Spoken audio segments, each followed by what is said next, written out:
বিশ্ব পৰিৱেশ দিৱসৰ দিনা ৰাইমনাই পিন্ধিলে ৰাষ্ট্ৰীয় উদ্যানৰ সাজ। কি আছে ৰাইমনাত? বিশ্ব পৰিৱেশ দিৱসৰ দিনটোত অসমে উপহাৰ পালে এখন ৰাষ্ট্ৰীয় উদ্যান। পূৰ্বৰ 5খন ৰাষ্ট্ৰীয় উদ্যানৰ লগত আজি যোগ হোৱা এই ৰাষ্ট্ৰীয় উদ্যানখন হ'ল বিটিআৰৰ কোকৰাঝাৰ জিলাৰ ৰাইমনা।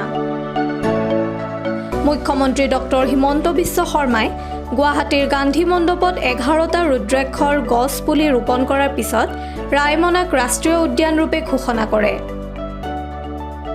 বিটিআৰৰ কোকৰাঝাৰ জিলাৰ অন্তৰ্গত কচুগাঁও ৰেঞ্জৰ অন্তৰ্গত ৰাইমনা। সংৰক্ষিত বনাঞ্চল ৰূপে থকা এই অভয়াৰণ্যখনে আজি নতুন সাজ পৰিধান কৰিলে। প্ৰচুৰ জৈৱ বৈচিত্ৰ্যৰে সমৃদ্ধ ৰাইমনা মুখ্যতঃ সোণালী বান্দৰৰ বাবে বিখ্যাত।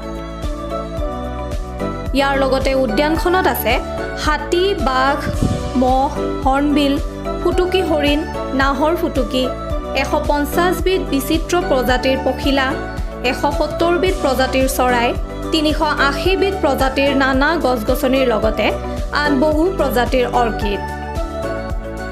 সম্প্ৰতি 422 বৰ্গ কিলোমিটাৰ জোৰা এলেকাৰ উদ্যানখনে ৰাষ্ট্ৰীয় উদ্যানৰ স্বীকৃতি লাভ কৰাৰ পিছতে ইয়াৰ শোভা বৰ্ধনৰ সম্ভাৱনা আছে।